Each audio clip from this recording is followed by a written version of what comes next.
Welcome back guys. Python டுட்டோரியலில் நம்ம இந்த மூவியில் நம்ம எதை பற்றி படிக்க போகிறோம்னா டே டைம் ஹேண்டில் பண்ணுறது எப்படி அப்படின்றது. ஓகே, ஸோ நம்ம எல்லாத்த பற்றியும் பார்த்துட்டு almost we have covered all the topics. Okay, so எல்லா மேஜர் டாபிக்ஸும் கவர் பண்ணிட்டோம். இப்போ டே டைம் யூஸ்வலாக நம்ம டே டைமில் நிறைய வேலை செய்வோம். நம்ம லாகெல்லாம் பற்றி பார்த்துருக்கோம்ல. லாக் ரிஜிஸ்டர் பண்ணணும் அப்படின்னா அந்த லாக் வந்து எப்போ கிரியேட் ஆச்சு, எப்படி கிரியேட் ஆச்சு, எப்போ கிரியேட் ஆச்சு, யார் மாடிஃபை பண்ணுறா, இந்த மாதிரியான எப்போ மாடிஃபை ஆச்சு, இந்த மாதிரியான டேட்டா எல்லாமே உங்களுக்கு எப்படி இருக்குன்னா டே டைம் ஃபார்மேட்டில் இருக்கும். அப்போ டே டைம் வந்து எப்படி ஒர்க் பண்ணணும் அப்படின்றத நம்ம ஃபைண்ட் அவுட் பண்ணணும். ஓகேவா? ஸோ அதுக்காக தான் நம்ம இந்த ஸ்பெசிஃபிக் மூவி இது பார்த்துருக்கோம். டே டைம் வந்து டிஃபால்ட்டாக பைதான் இதோடய வந்துடும். எல்லா ப்ரோக்ராமிங் லாங்குவேஜுமே டே டைம் சப்போர்ட் பண்ணும் பை டிஃபால்ட். ஸோ இப்போ ஃபஸ்ட்டு வந்து பிரிண்ட்டில் டேட் டைம் அப்படின்னு சொல்லிட்டு ஒரு இது போட்டுட்டு நவ்வுன்னு சொல்லி போட்டுருவோம். ஓகேங்களா? இப்போ இதை நம்ம ரன் பண்ணி பார்க்கலாம். எதுவுமே நம்ம பெருசாக எக்ஸ்பிளைன் பண்ணல. டே டைம்ல என்னன்னே தெரியல அப்படின்னு சொல்லிடுச்சு. ஸோ இது எப்படி நம்ம ஃபிக்ஸ் பண்ணலாம் அப்படின்னு பார்த்தா நம்ம ஆப்வியஸாக எப்பயும் போல் ஒரு இம்போர்ட் வந்து போட்டாகணும். இம்போர்ட் வந்து என்னென்னா ரெண்டு டிஃப்ரெண்ட் டைப்ஸ் ஆஃப் இம்போர்ட் இருக்குது. இம்போர்ட்டை பொறுத்த வரைக்கும் இதுக்கு நம்ம எந்த தேர்ட் பார்ட்டி பேக்கேஜும் இன்ஸ்டால் பண்ண தேவையில்லை. நம்ம டைரெக்டாகவே வந்து டேட் டைம் அப்படின்னு சொல்லிட்டு ஒரு மாடியூல் இருக்குது. இந்த டேட் டைம்லேருந்து நம்ம இம்போர்ட் பண்ணலாம். இப்போ ஃப்ரம் டேட் டைமில் நான் இம்போர்ட் பண்ணியிருக்கிறது டேட் டைம். ஓகே, ஸோ இதே போல் இன்னொரு மாடியூல் இருக்குது. அது என்ன அப்படின்னு சொல்லிட்டு பார்த்தா ஃப்ரம் டேட் அப்படின்னு சொல்லிட்டு இன்னொரு மாடியூல் இருக்குது. டேட் டைமில் இம்போர்ட் டேட். ஓகே, ஸோ இந்த ரெண்டு மாடியூல் தான் நம்ம யூஸ்வலாக வந்து ஒர்க் பண்ணுவோம். ஒரு 4-5 மெத்தட் தான் இருக்குது. நம்ம அதை வச்சுட்டே வந்து ஃபுல்லாக இந்த டுட்டோரியலில் பார்த்துடலாம். ஓகேங்களா? இப்போ டேட் டைம் டாட் நவ் அப்படின்னு சொல்லிட்டு பிரிண்ட் பண்ண எனக்கு என்ன வரணும் அப்படின்னு சொல்லிட்டு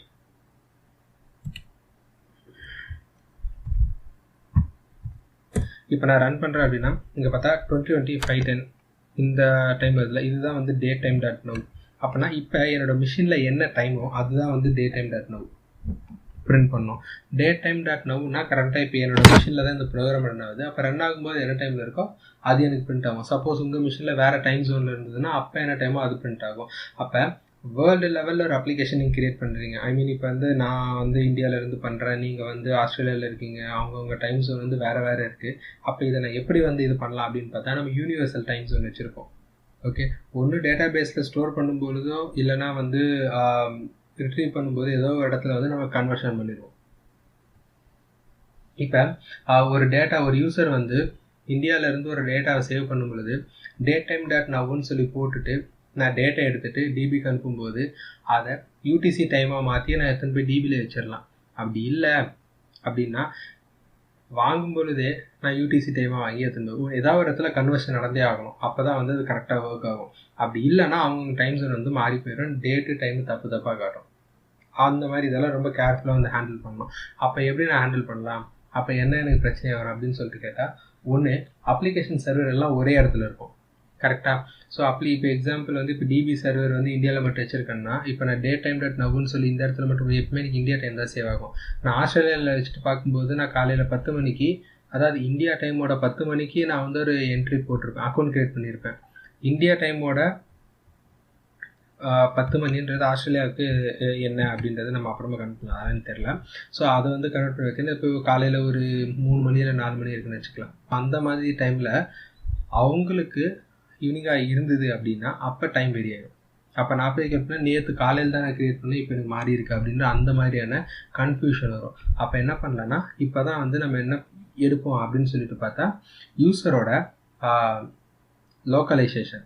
ஓகே, ஸோ இப்போ ஆஸ்திரேலியாவில் இருக்கிற யூசர்னால் வந்து EN-AU ஐ திங்க் அதுதான் வந்து லோக்கலைசேஷன், ஆஸ்திரேலியா லோக்கலைசேஷன். அப்போ அந்த லோக்கலைசேஷன் எடுத்துகிட்டு என்னோட டைமை நான் அவங்க யூஏயில் வந்து காட்டுறதுக்கு முன்னாடி அதை நான் கன்வெர்ட் பண்ணிடுவேன் அவங்களோட டைம் ஜோன் என்ன அப்படின்றத பார்த்து.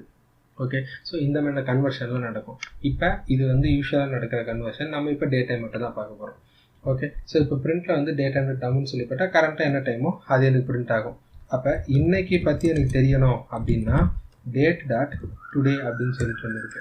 ஸோ இந்த மெத்தடை கால் பண்ணும்பொழுது எனக்கு என்ன ஆகும்னா இங்கே வந்து 2 வரும். இன்னைக்கு என்ன அப்படின்றதுல வந்து வெறுமனே டேட் மட்டும் வந்திருக்கு, டேட் டைமில் வந்து மொத்தம் வந்திருக்கு. இதுதான் வந்து டிஃப்ரென்ஸ் டுடேக்கும் நவ்வுக்கும். நவ் வந்து டேட் ப்ளஸ் டைம், இதனோட டேட்டு இதனோட டைம் செகண்ட்ஸு டாட் அந்த மைக்ரோ செகண்ட்ஸ் அது கூட வந்துருக்கு. பட் டுடே நான் போடும்போது வெறும்னா எனக்கு இன்னிய டேட் என்னமோ அது மட்டும்தான் வந்திருக்கு. இதுலேயே வந்து நிறைய ஃபார்மேட்ஸ் இருக்குது. நான் பிரிண்ட் பண்ணும்போது வந்து எனக்கு மந்த்து டேட் இயர் இங்கே வந்து பார்த்தீங்கன்னா டிஃபால்ட்டாக இயரு மந்த்து டேட் வந்திருக்கு. இப்போ இதே எனக்கு தேவையில்ல, இந்த ஃபார்மேட் நான் மாற்றி பிரிண்ட் பண்ணணும் அப்படின்னா நம்ம அதையும் பிரிண்ட் பண்ணணும். அப்போ அதை எப்படி பிரிண்ட் பண்ணுறது அப்படின்னு கேட்டால் பைத்தனில் இதுக்கு ஒரு மெத்தட் இருக்குது. எக்ஸாம்பிள் வந்து இப்போ டுடேன்றது இந்த மெத்தடை வந்து இன்னொரு மெத்தட் இருக்குது நம்மக்கிட்ட, எஸ்டிஆர்எஃப் டைம் அப்படின்னு சொல்லிட்டு. இதுதான் வந்து நம்மளை ஆக்சுவலாக ஃபார்மேட் பண்ண போகிறது. ஃபார்மேட் பண்ணுறது ஒரு ஸ்ட்ரிங் தான் அக்செப்ட் பண்ணும். அதனால் வந்து எனக்கு ஃபஸ்ட்டு என்ன வேணும், டே வேணும், அதுக்கப்புறமா வந்து எனக்கு மந்த் வேணும், அதுக்கப்புறமா வந்து இயர் வேணும். இப்படி தான் நம்ம யூஸ்வலாக இது பண்ணுவோம். கரெக்டுங்களா? இந்த மாதிரி போட்டுட்டு நம்ம ரன் பண்ணுறோம். ஓகே, ஸோ இப்போ நம்ம வந்து இப்போ வந்து நம்ம என்ன ஃபார்மேட் அப்படின்றது சொல்லியிருக்கோம். இப்போ நம்ம ரன் பண்ணுறோம். இங்கே வந்து பார்த்தா 10/5/20 கட்டுதா. ஸோ இதுதான் வந்து எனக்கு என்னது ஃபார்மேட் வந்து மாற்றிருக்கோம். இப்போ ப்ரீவியஸாக நம்ம பிரிண்ட் பண்ணது தான் 20/20/5/10 அப்படின்றது. அது வந்து டிஃபால்ட் ஃபார்மேட். இயர் மந்த் டேட்ன்ற டிஃபால்ட் ஃபார்மேட்டில் பிரிண்ட் ஆகிருக்கு. கீழே வந்து நான் ஃபார்மேட்டை மாற்றிட்டேன். ஓகே, ஸோ இந்த மாதிரி வந்து நம்ம ஃபார்மேட் வந்து இது பண்ணலாம். ஒரு மந்த் வந்து எனக்கு ஸ்ட்ரிங்காக வேணும் அப்படின்னா இந்த இடத்த வந்து கேபிட்டல் பின்னு சொல்லி போட்டுருவோம். யூஸ்வலாக நமக்கு எந்த ஃபார்மேட் வேணுமோ நம்ம அந்த ஃபார்மேட் வரும். பார்த்தீங்கன்னா May 5/20 எங்கே இருந்தால் இந்த ஸ்லாஷ் வருது அப்படின்னு கேட்டால் இந்த இடத்துல நான் ஸ்லாஷ் போட்டிருக்கேன். இந்த ஸ்லாஷ்னால தான் ஒரு ஸ்லாஷுக்கு பதில் ஐஃபன் போட்டேன், எனக்கு ஐஃபன் வரும். நமக்கு எப்படி ஃபார்மேட் தேவைப்படுதோ அந்த மாதிரி நம்ம ஃபார்மேட் பண்ணலாம். இந்த இடத்துல ஸ்லாஷ் எடுக்க மறந்துட்டு ஐஃபன் போட்டேன், sorry about that, my bad. So இப்போ பார்த்தீங்கன்னா May 5/20 உங்களுக்கு எந்த மாதிரிலாம் ஃபார்மேட் தேவைப்படுதோ அந்த மாதிரி நம்ம ஃபார்மேட் வச்சிடலாம். ஓகே, ஸோ இப்போ நம்ம எப்படி வந்து ஒரு டைம் எடுக்கணும், அதை எப்படி வந்து நம்ம ஃபார்மேட் பண்ணுறதை பார்த்துட்டோம். இப்போ வந்து டைப் காஸ்ட் என்னன்றதை நம்மளுடைய பார்த்துருக்கோம். ஒரு ஃபார்மேட்லேருந்து இன்னொரு ஃபார்மேட்டில் வந்து நம்ம இது பண்ணுறதா. யூஸ்வலாக வந்து டே டைம் எல்லாமே வந்து ஸ்ட்ரிங்காக ரெப்ரசென்ட் பண்ணியிருப்பாங்க நிறைய இடத்துல. நம்ம ஜாவா ஷாப்லேருந்து வரவங்கலாம் பார்த்தீங்கன்னா சொல்லுவாங்க .2 ஸ்ட்ரிங் இருக்கும், ஷார்ட் டேட் 2 ஸ்ட்ரிங், அப்படின்னா ஷார்ட் டேட் ஸ்ட்ரிங், அந்த மாதிரிலாம் வந்து நிறைய இருக்கும், ஷார்ட் டைம் ஸ்ட்ரிங் அந்த மாதிரி. ஓகே, ஸோ இந்த மாதிரி மெத்தட்லாம் நம்ம யூஸ் பண்ணிவிட்டு நம்ம டேட்டை வந்து பாஸ் பண்ணோம் அப்படின்னா அது டே டைமுக்கு சப்போர்ட் ஆகாது. ஏன்னா நான் அனுப்புறது வந்து ஸ்ட்ரிங்கு, அங்கே இருக்கிறது வந்து எனக்கு டேட். ஓகே, ஸோ இந்த ப்ராப்ளத்தை நான் எப்படி வந்து சால்வ் பண்ணலாம் அப்படின்றத இப்போ நம்ம டைப் காஸ்டிங்கில் பார்க்க போகிறோம். இப்போ எப்படி வந்து ஃபார்மேட் பண்ணுறது எஸ்டிஆர்எஃப் டைம்னு சொல்லிட்டு ஒரு மெத்தட் இருந்ததோ அதே போல் டைப் காஸ்ட் பண்ணுறதுக்கு டே டைமில் எஸ்டிஆர்பி அப்படின்னு சொல்லிட்டு இன்னொரு மெத்தட் இருக்குது. இந்த மெத்தட் என்ன பண்ணுன்னா வந்து எனக்கு எந்த ஸ்ட்ரிங்கை எந்த டைப் ஃபார்மேட்டாக நான் வந்து கன்வெர்ட் பண்ணணும் அப்படின்றதான் பார்க்கும். இங்கே நீங்கள் ப்ராக்கெட் போட்டதுமே தெரியும், CLS, date string, date string வேணும், அதுக்கப்புறம் வந்து ஃபார்மேட் எந்த ஃபார்மேட் மாற்ற போகிறேன் அப்படின்றது நமக்கு தேவைப்படுது. இப்போ ஃபஸ்ட்டு நமக்கு ஒரு டேட் ஸ்ட்ரிங் தேவைப்படும், அதுக்கப்புறமா ஃபார்மேட் வந்து இதை கூட காப்பி பண்ணி போட்டுடலாம். ஓகே, ஸோ இங்கே போட்டுட்டு இப்போ வந்து எனக்கு தேவை ஒரு டேட்டோட ஸ்ட்ரிங், அதுவும் எனக்கு என்ன ஆகணும், ஸ்ட்ரிங்காக தான் இருக்கணும். இப்போ டைப் காஸ்ட் பண்ணும்போது என்ன ப்ராப்ளம் நிறைய பேர் பண்ணுவாங்கன்னா, இப்போ எக்ஸாம்பிள் வந்து ஏ அப்படின்ற ஒரு கேரக்டர் வச்சுட்டு அதை இன்ட்டாக கன்வெர்ட் பண்ணால் நமக்கு வந்து எரர் சொல்லும். பட் அதுவே ஸ்ட்ரிங்கில் வந்து 1 அப்படின்னு சொல்லி வச்சுட்டு அதை நான் ஸ்ட்ரிங்காக கன்வெர்ட் பண்ண எனக்கு என்ன ஆகும், சரி இன்டிஜராக கன்வெர்ட் பண்ணால் கன்வெர்ட் ஆகிரும். இந்த மாதிரியான ப்ராப்ளம்லாம் வரக்கூடாது அப்படின்றதுக்காக நம்ம கரெக்டான ஃபார்மேட்டில் ஃபஸ்ட்டு ஸ்ட்ரிங் இருக்கா அப்படின்றத பார்த்துக்கணும். டேட் டைம் ஸ்ட்ரிங் அதுக்கு நம்ம இங்கே பிரிண்ட் ஆக்சுவலில் நம்ம இதே எடுத்துப்போம்.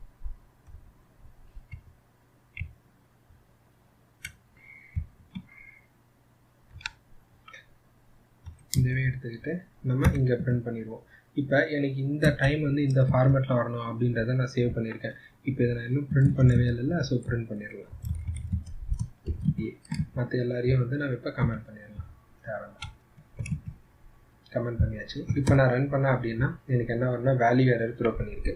அதாவது நான் பாஸ் பண்ணியிருக்கிற இந்த இதுதான் நான் சொன்ன எரர். ஓகே, ஸோ இந்த வேல்யூ எரர் என்ன அர்த்தம்னா டைம் டேட்டா, நான் பாஸ் பண்ணியிருக்கிற இந்த டேட்டா வந்து இந்த ஃபார்மேட்டில் இல்லை அப்படின்னு சொல்கிறேன். அப்போ நம்ம என்ன பண்ணலாம் அப்படின்னா நம்ம பாஸ் பண்ணிடுறது.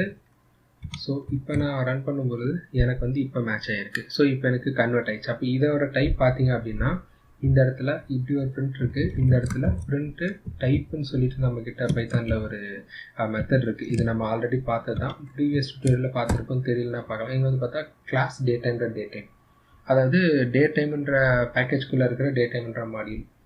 ஓகே, ஸோ இப்படி தான் வந்து நம்ம டே டைமோட கன்வர்ஷன் எல்லாமே வந்து கரெக்டாக பண்ணணும். இல்லைனா வந்து நமக்கு இப்போ நான் ஃபேஸ் பண்ண இந்த ப்ராப்ளம் எல்லாம் ஃபேஸ் ஆகும். நம்ம எந்த ஒரு டைப் ஆஃப் ஸ்ட்ரிங் எடுத்தாலும் இது பண்ணணும். அதனால தான் இம்பார்ட்டண்ட்டாக இந்த டாபிக் வந்து கவர் பண்ணது. டைப் காஸ்ட்டில் நம்ம என்னென்ன தப்பு பண்ணோன்றதை பார்த்தோம். அதனால தான் தப்பை டேரெக்டாக ரெக்கார்ட் பண்ணி இதை காட்டுறோம். இந்த மாதிரி தப்பெல்லாம் யூஸ்வலாக எல்லாருமே பண்ணுற தப்பு தான். நம்ம ஃபார்மேட் கரெக்டாக கொடுக்கணும், அப்போ தான் அது கரெக்டான கன்வர்ஷன் பண்ணணும். இல்லைனா அதுக்கு என்ன பண்ணணும்னு தெரியாது, அதனால இந்த மாதிரி எரர்லாம் வருது. ஸோ இதுதான் வந்து ரொம்ப இம்பார்ட்டன்ட். இதுக்கெல்லாம் ஒரு ப்ராஜெக்ட் பண்ணும்போது நம்ம டேட்டா பேஸ் ஹேண்ட்லிங்கில் பண்ணோம் அப்படின்னா ரொம்ப ஈஸியாக நம்ம பழகிடலாம். Okay, thanks for the next video.